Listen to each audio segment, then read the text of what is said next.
اور 2 بھائی اور ہیں کہ جن کو اللہ نے جوانان جنت کا سردار بنایا. اللہ اکبر.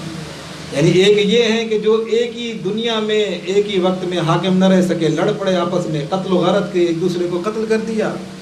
لیکن ادھر دیکھیں اللہ نے ملک عظیم، جنت کوئی چھوٹا ملک نہیں ہے، ملک عظیم کا وارث مالک بنا دیا ان کو. لیکن نہ کوئی جھگڑا ہے نہ کچھ. یعنی آپ دیکھیں یہ 2 بھائی تھے اور ادھر 2 بھائی وہ ہیں. یعنی دنیا کو پتہ چل جانا چاہیے کہ دنیا کی حکومت سنبھالنے والے اور ہوتے ہیں، زلف رسول کو سنبھالنے والے اور ہوتے ہیں. جب رسول خدا اپنے کندھوں پر سوار کرتے تھے، ایک طرف امام حسن ایک طرف امام حسین، تو اپنی زلفیں دونوں بچوں کے ہاتھوں میں دیتے تھے. اللہ اکبر. تو یہ دیکھیں یہ اتفاق ہے، یہ اللہ کے بنائے ہوئے ہیں. جو لوگوں کے بنائے ہوئے آپس میں لڑے مرے، ایک دوسرے کو قتل کیا. لیکن جو اللہ کے بنائے ہوئے ہیں وہ کس طرح ملک عظیم کے مالک اللہ نے ان کو بنا دیا. لیکن نہ کوئی اختلاف ہے، نہ کوئی لڑائی ہے، نہ کوئی جھگڑا ہے. یہ اہل بیت ہیں، وہ دنیا والے تھے، یہ پاک اہل بیت ہیں. تو عزیزان گرامی، سرکار امام علی بن موسیٰ الرضا علیہ الصلوۃ والسلام کو چونکہ مامون ایک انتہائی چالاک آدمی تھا، وہ یہ چاہ رہا تھا کہ لوگ یہ سمجھ رہے کہ حکومت چونکہ ہم نے چھین لی ہے لہذا ہم آل محمد کے دشمن ہیں، تو وہ چاہتا تھا کہ لوگوں کی محبت لے لے. تو اس نے مدینے سے زبردستی امام علی رضا کو بلایا اور کہا کہ میں حکومت آپ کو دینا چاہتا ہوں. ولی عہد امام کو بنایا زبردستی، لیکن امام کو کہا میں قبول نہیں کرنا چاہتا. تو اس نے زبردستی امام کہا آپ کو قبول کرنا ہوگا. کیوں؟ تاکہ لوگوں کی حمایت لے سکے، لوگوں کے سامنے یہ ظاہر کرے کہ ہمارا آل محمد کے ساتھ کوئی جھگڑا نہیں ہے. کیوں؟ بہت چالاک آدمی تھا، اس کو پتا تھا کہ اگر میں یہ کام کر جاتا ہوں تو پھر کیا ہے، قیامت تک میرا نام اچھا لکھا جاتا رہے گا کتابوں میں. یہ لکھا جاتا، یہ تو آل محمد کا دوست تھا، اس کی کوئی لڑائی جھگڑا نہیں تھی. لیکن وہ کامیاب نہ ہو سکا، کیونکہ ظالم ہمیشہ ظالم ہوتا ہے. اور اس نے ہمارے امام کو زہر دلوایا اس بدبخت نے. جب امام کو مدینے سے لے کر آ رہے تھے، کیونکہ حکم یہ تھا کہ امام کو وہاں سے لے جاؤ، ایسے ایسے علاقوں سے لے کر آنا کہ جہاں ان کے چاہنے والے نہ ہوں، ویرانے سے لے کر آنا ان کو، جیسے عام شہروں سے گزر کے راستے بنے ہوتے نا. کہا وہاں سے لے کر نہ آنا، کیونکہ اگر وہاں سے لے کر آؤ گے تو پھر ان کے چاہنے والے اکٹھے ہو جائیں گے. تو لہٰذا ان کو ایسی جگہ سے لے کر آؤ جہاں ان کو پہچاننے والے کوئی نہ ہو. تو جب ان کی فوج، اس کی فوج جب امام کو لے کر نیشا پور سے گزرے، جب آپ زیارت کے لیے جاتے ہیں مشہد مقدس، تقریباً 120 سے کچھ کلومیٹر پر نیشا پور ایک شہر ہے. وہاں پر جب امام علیہ السلام کا گزر ہوا تو لوگوں کو پتہ چلا کہ ہمارے امام یہاں سے گزر رہے ہیں. تو سارے لوگ جمع ہو گئے امام کی زیارت کو. امام سواری میں تھے، اماری کے اندر تھے، کپڑا لٹکا ہوا تھا، امام اندر تھے اماری میں. تو لوگ سارے جمع ہو گئے. امام کی خدمت میں عرض کیا، مولا، راوی لکھتے ہیں اس وقت کی ہزاروں کی تعداد میں محدثین موجود تھے، حدیث لکھنے والے ہزاروں کی تعداد میں موجود تھے، اس وقت امام کی زیارت کو آئے ہوئے تھے. راوی کہتا ہے کہ جب ہم نے امام کو سلام کیا اور امام علیہ السلام نے اماری سے اپنا چہرہ مبارک جب باہر نکالا نا، تو کہا کہ ہمیں وہی چہرہ جو کتابوں میں لکھا گیا ہے رسول خدا کا، بالکل ویسا چہرہ امام رضا علیہ السلام کا تھا. کہا ہمیں رسول اللہ کی یاد آ گئی، جس طرح ہم نے کتابوں میں پڑھا کہ رسول اللہ کا چہرہ مبارک ہے. کہا بالکل وہی انداز، وہی بال، وہی چہرہ، بالکل رسول خدا کی طرح. کہا امام علیہ السلام سے ہم نے عرض کیا کہ مولا آپ ہمارے شہر میں رک جائیں. تو سرکار نے تو چونکہ امام کو اجازت نہ تھی، حکومتی افراد سارے ساتھ تھے، امام کو اجازت نہ تھی کہ یہاں رکیں. تو امام علیہ السلام نے منع فرمایا میں رک نہیں سکتا ہوں تمہارے درمیان. تو انہوں نے کہا چلو مولا اگر ہمیں خدمت کا موقع نہیں دے رہے، نہیں رک رہے، تو کم از کم کوئی اپنے جد کی کوئی حدیث ہی سنا دیں تاکہ ہمارے پاس ہم لکھ سکیں، ایک یادگار رہے کہ آپ نے ہمیں اپنے جد کی حدیث سنائی. تو اس وقت سرکار نے ایک حدیث بیان فرمایا کہ میں نے اپنے بابا امام موسیٰ کاظم سے سنا، انہوں نے اپنے بابا امام صادق علیہ السلام سے سنا، انہوں نے اپنے بابا امام محمد باقر سے سنا. اب امام علیہ السلام اس طرح سلسلہ بیان کر رہے ہیں کہ یہ حدیث آئی کہاں سے ہے. کہا کہ انہوں نے اپنے بابا امام زین العابدین سے سنا، انہوں نے اپنے بابا امام حسین علیہ السلام سے سنا، انہوں نے اپنے بابا مولا کائنات سے سنا، انہوں نے رسول خدا نے جبرائیل سے، اور جبرائیل نے اللہ سے سن کر یہ پیغام پہنچایا کہ اللہ کہہ رہا ہے کلمۃ لا الہ الا اللہ حصنی فمن دخل حصنی آمن من عذابی، کہ اللہ یہ کہہ رہا ہے کہ کلمہ لا الہ الا اللہ میرا مضبوط قلعہ ہے، جو کلمہ لا الہ الا اللہ پڑھ لے گا، اس پر ایمان رکھے گا، وہ میرے مضبوط قلعے میں داخل ہو جائے گا اور مجھے اللہ کے عذاب سے بچ جائے گا۔ کلمہ لا الہ الا اللہ کلمہ توحید ہے، لا الہ الا اللہ یعنی کلمہ توحید۔ اللہ نے کہا جو اس کلمے کا اعتقاد رکھے گا، جو لا الہ الا اللہ پڑھے گا، وہ میرے عذاب سے بچ جائے گا، یعنی وہ جہنم سے بچ جائے گا، جو بھی لا الہ الا اللہ پڑھے گا۔ امام نے یہ حدیث ارشاد فرمائی، انہوں نے لکھا، حدیث لکھنے کے بعد امام کی سواری تھوڑا چلی، جب چلی تو جتنے محدثین تھے خوش ہوئے کہ اچھا کلمہ لا الہ الا اللہ پڑھنے سے جنت مل جائے گی، ہم خدا کے عذاب سے بچ جائیں گے صرف لا الہ الا اللہ پڑھنے سے۔ سبحان اللہ، ابھی آپس میں باتیں کر رہے تھے کہ امام کی سواری پھر رک گئی۔ جب امام کی سواری رکی تو امام علیہ السلام نے پھر چہرہ مبارک اماری سے باہر نکالا اور فرمایا کہ نہیں، فقط کلمہ لا الہ الا اللہ تمہیں فائدہ نہیں، بشرطہا و شروطہا، فرمایا اس کلمہ توحید کی شرطیں ہیں، وانا من شروطہا، فرمایا مجھ علی ابن موسیٰ الرضا کی محبت کلمہ توحید کی شرط ہے۔ فرمایا جب تک میری محبت اور میری ولایت کا اقرار نہیں کرو گے اس وقت تک کلمہ توحید بھی فائدہ نہیں دے گا۔ سبحان اللہ، یعنی آپ دیکھ رہے ہیں کلمہ توحید اللہ کی وحدانیت کی گواہی، انسان کلمہ توحید لاکھ پڑھتا رہے لیکن جب تک آل محمد کی ولایت کا اقرار نہیں کرے گا کلمہ توحید بھی فائدہ نہیں دے گا۔ محمد آل محمد بلند کر صلی یہ عظمت اہل بیت ہے کہ اللہ نے ان کی محبت کو توحید کے کلمے کی شرط قرار دیا ہے۔ جب تک ان کی محبت نہیں ہے دل میں، جب تک ان کی ولایت کی محبت، ان کی ولایت اپنے دلوں میں نہیں ہے، تو اس وقت تک کلمہ توحید بھی فائدہ نہیں دے گا، کلمہ رسالت بھی فائدہ نہیں دے گا۔ اسی لیے یہ روایات میں موجود ہے کہ قبولیت اعمال آل محمد کی محبت کی وجہ سے ہوں گے، اعمال قبول ہوں گے تو آل محمد کی محبت کی وجہ سے قبول ہوں گے۔ اگر آل محمد کی محبت دل میں نہیں ہے تو کوئی عمل بھی قابل قبول نہیں ہے۔ سرکار امام علی رضا علیہ السلام، جب ہم اپنے ائمہ کی سیرت پڑھتے ہیں تو کچھ باتیں ہمیں پڑھنی بھی چاہیے، ان کو سمجھنا بھی چاہیے۔ اللہ نے ان کو فضائل تو بہت دیے ہیں لیکن ان کی سیرت سے ہمیں سبق حاصل کرنا چاہیے۔ ہمارے ائمہ ہمارے لیے ہدایت بن کر آئے، اللہ نے ان کو اس کائنات میں پاک اور ہر عیب سے پاک بنا کر بھیجا ہے۔ جو بھی ان کی زندگی پر عمل کرے گا، ان کی سیرت پر عمل کرے گا، اس کی دنیا بھی کامیاب ہو جائے گی اور آخرت بھی کامیاب ہو جائے گی۔ سرکار نے ارشاد فرمایا، 8ویں امام علی رضا علیہ السلام، اب دیکھیں امام کی عظمت اتنی ہے کہ سرکار نے ارشاد فرمایا کہ دیکھو ہمارے شیعوں کی گردن پر ہمارا ایک حق ہے، یعنی امام کا حق ان کے چاہنے والوں کی گردن پر، فرمایا ہمارے چاہنے والوں کی گردن پر ہم آل محمد کا حق ہے، اماموں کا حق ہے۔ وہ حق کیا ہے؟ فرمایا ان پر ہمارا حق یہ ہے کہ وہ ہماری زیارت کو آئیں، یعنی یہ حق ہے ہمارے معصومین کا، ہمارے اوپر حق ہے۔ فرمایا جو ہمیں چاہنے والے ہیں ان پر حق ہے کہ وہ زندگی میں کم سے کم ایک مرتبہ ہماری زیارت کو ضرور آئیں۔ فرمایا جب وہ ہماری زیارت کو آئیں گے تو قیامت کے دن ہم ان کی شفاعت کریں گے۔ اس لیے کوشش کریں اپنے خرچ اخراجات ایسے بنائیں کہ کچھ پیسے بچائیں، ائمہ کی زیارت کو جائیں۔ روایات میں ملتا ہے کہ جو شخص مال ہونے کے باوجود یعنی جا سکتا ہے، سفر کے اخراجات بھی ہیں، لیکن اگر امام حسین علیہ السلام کی زیارت نہ کی تو جب مرے گا تو ناقص الایمان ہو کر مرے گا، ایمان مکمل نہیں ہوگا، یعنی ناقص الایمان ہو کر مرے گا اگر اس نے امام حسین علیہ السلام کی زیارت کو نہیں گیا ہو تو۔ اس لیے ائمہ کا حق ہے ہمارے اوپر کہ ہم ان کی زیارت کو جائیں۔ سرکار کا ارشاد گرامی، فرمایا جب بھی میرا زائر اس دنیا سے جائے گا، یعنی موت حق ہے، فرمایا جب بھی میرا زائر اس دنیا سے رخصت ہوگا تو میں اس سے وعدہ کرتا ہوں جو میری زیارت کو آئے گا میں 3 مشکل مقامات پر مرنے کے بعد اس کی زیارت کو آؤں گا۔ سبحان اللہ، کتنی بڑی عزت امام دے رہے ہیں اپنے زائر کو۔ امام رضا علیہ السلام نے وعدہ کیا ہے، ضامن، فرمایا میں وعدہ کرتا ہوں اس سے کہ جو بھی میری زیارت کو آئے گا مرنے کے بعد 3 مقامات پر میں اس کی زیارت کو آؤں گا، اس کی مشکل کو آسان کروں گا۔ دیکھیں 3 مقامات جو ابھی میں آپ خدمت میں عرض کرتا ہوں وہ بہت ہی مشکل ہیں مرنے کے بعد. امام فرماتے ہیں ان 3 مقامات پر میں اس کے پاس آؤں گا. سب سے پہلا مقام فرمایا قبر میں جب منکر و نکیر سوال کریں گے یہ بہت مشکل وقت ہوگا. فرمایا اس وقت میں اپنے زائر کی مدد کو آؤں گا. سبحان اللہ.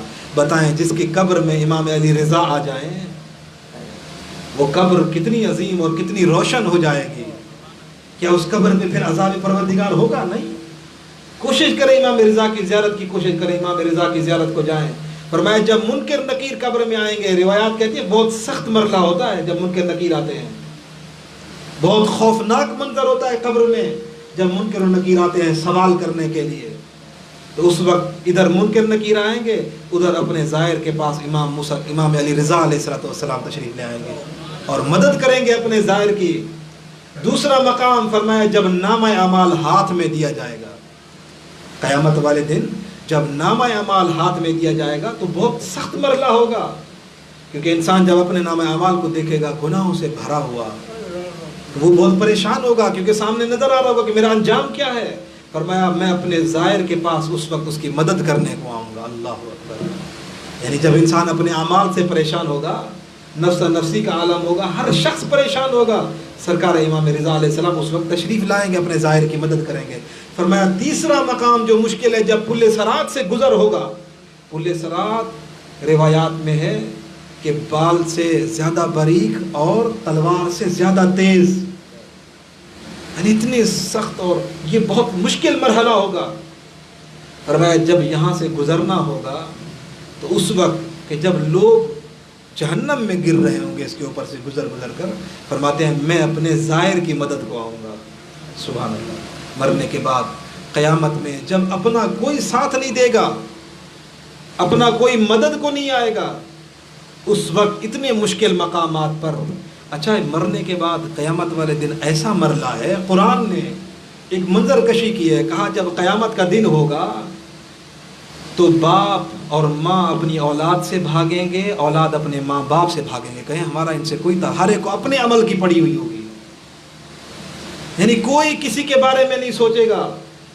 آج ماں باپ اولاد کے بغیر ان کی تکلیف برداشت نہیں ہوتی, لیکن جب قیامت کا دن ہوگا ماں باپ کو اپنی پڑی ہوگی, وہ کہیں گے نہیں ہمارا اس سے کوئی تعلق نہیں ہے, ہم بچ جائیں کسی طریقے سے. اولاد کہے گی ہمارے ماں باپ بچے نہ بچے لیکن ہم بچ جائیں خدا کے عذاب سے. یعنی ہر ایک کو اپنی فکر ہوگی, ہر ایک. قرآن کہتے ہیں یوم یفر المرء من اخیہ, اس دن ہر کوئی اپنے بہن بھائی اپنے سے جدا ہو جائے, ہر ایک دوسرے سے بھاگے گا, ڈرے گا کہ کہیں میری جان چھوٹ جائے. ہر کوئی یہ کہے گا کہ اللہ میرے بدلے میں میرے بھائی کو لے لے لیکن اس کے بدلے مجھے معاف کر دے. یعنی یہ عالم ہوگا اس وقت, ہر بندہ پریشان. امام رضا اپنے زائر کی مدد کو آئیں گے. دعا ہے اللہ رب العزت جو لوگ زیارت کر چکے ہیں اللہ ان کی زیارت قبول کرے, اور جو زیارت پہ نہیں جا سکے اللہ رب العزت انہیں یہ زیارت نصیب فرمائے. اور ایک فرمان اور سنتے جائیں امام کا اپنے چاہنے والوں کے لیے. فرمایا جو کسی مومن بھائی کی مدد کرے گا, کوئی مومن بھائی تکلیف میں ہے, کوئی آپ کے پاس کوئی حاجت لے کر آیا, کوئی پریشانی میں آپ کے پاس آیا, فرمایا جو کسی مومن بھائی کی مدد کرے گا اللہ قیامت والے دن اس کے دل کو خوش کر دے گا. سبحان اللہ. ایک مومن بھائی کی مدد کرنا, جب بھی کوئی مومن بھائی آئے تو اس کی مدد کرنا چاہیے.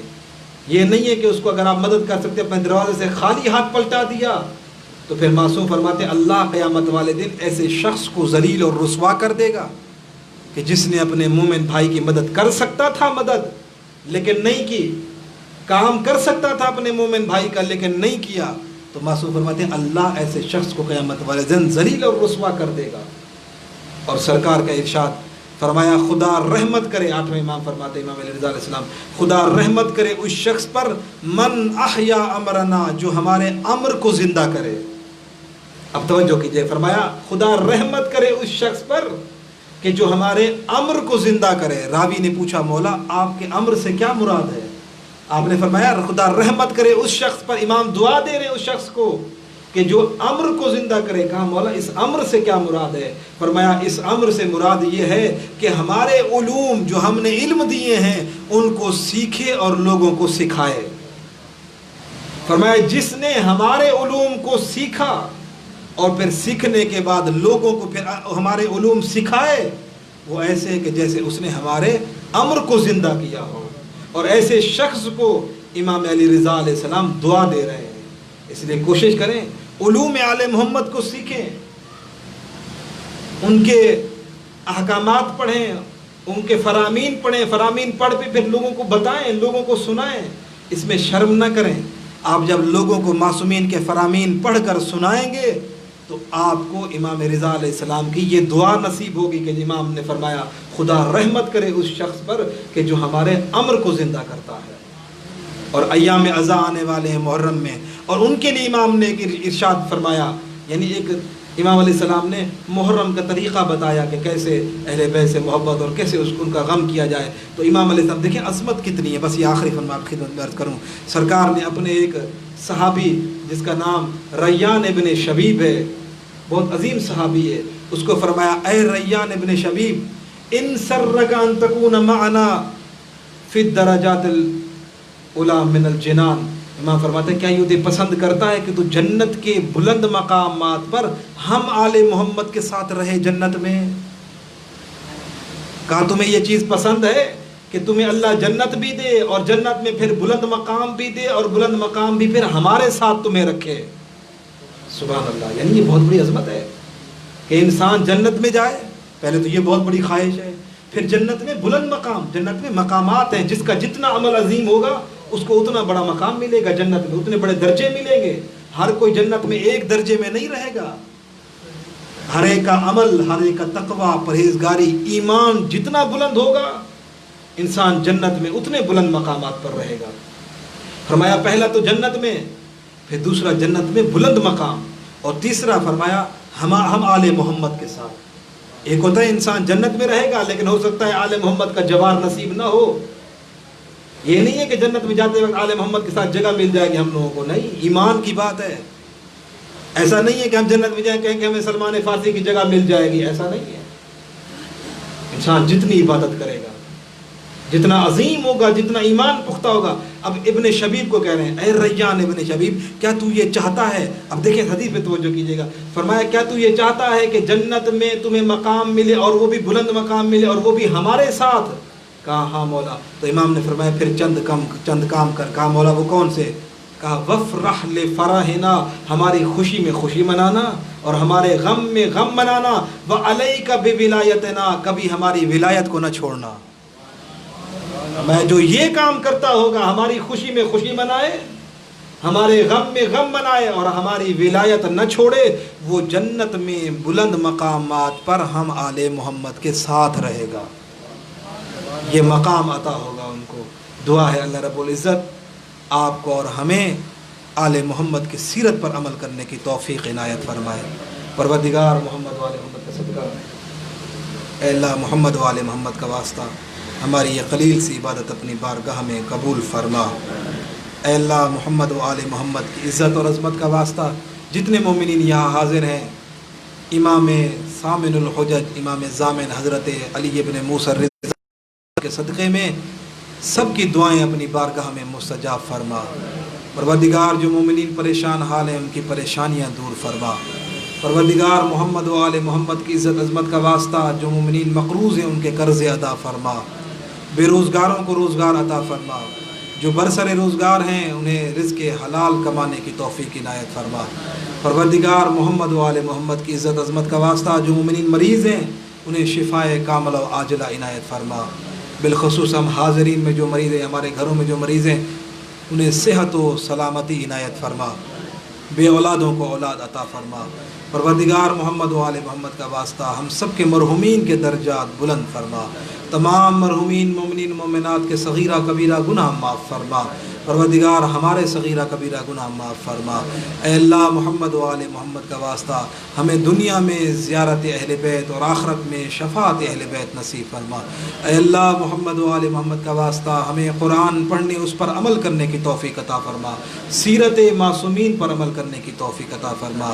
جن مومنین نے اس جشن میں نیاز کا اہتمام کیا، پروردگار ان کی نیاز اپنی بارگاہ میں قبول فرما، ان کے مال رزق میں برکت عنایت فرما، ان کی توفیقات خیر میں اضافہ فرما۔ پروردگار جو مومنین اس مسجد میں تعاون کرتے ہیں ان کے مال رزق میں برکت عطا فرما، ان کے مرحومین کے درجات بلند فرما، اس مسجد کی انتظامیہ کی توفیقات خیر میں اضافہ فرما۔ پروردگار اس مسجد کی انتظامیہ کی خدمات اپنی بارگاہ میں قبول فرما، ہمارے آقا و مولا امام زمانہ کے ظہور میں تعجیل فرما، ان کی زیارت سے ہمیں مشرف فرما، ہمیں اپنے امام کو راضی کرنے کی توفیق عنایت فرما۔ پروردگار محمد و آل محمد کا واسطہ، علماء کرام، مراج اعظام، بالخصوص رہبر معظم کا سایہ ہمارے سروں پر قائم و دائم فرما، ہمیں علماء، مراج، رہبر معظم کا احترام کرنے کی توفیق عنایت فرما۔ پروردگار ہمیں ایک دوسرے کے حقوق ادا کرنے کی توفیق عطا فرما۔ جو دعائیں ہمارے دلوں میں ہماری زبان تک نہیں آ سکی تو دلوں کے رازوں کو جانتا ہے، محمد و آل محمد کے صدقے ان دعاؤں کو اپنی بارگاہ میں قبول فرما۔ ربنا تقبل منا انک انت السمیع العلیم، بحق محمد و آلہ الطاہرین، برحمتک یا ارحم الراحمین۔ دعاؤں کی قبولیت کے لیے بآواز بلند تر صلوات، اللہم صلی علی محمد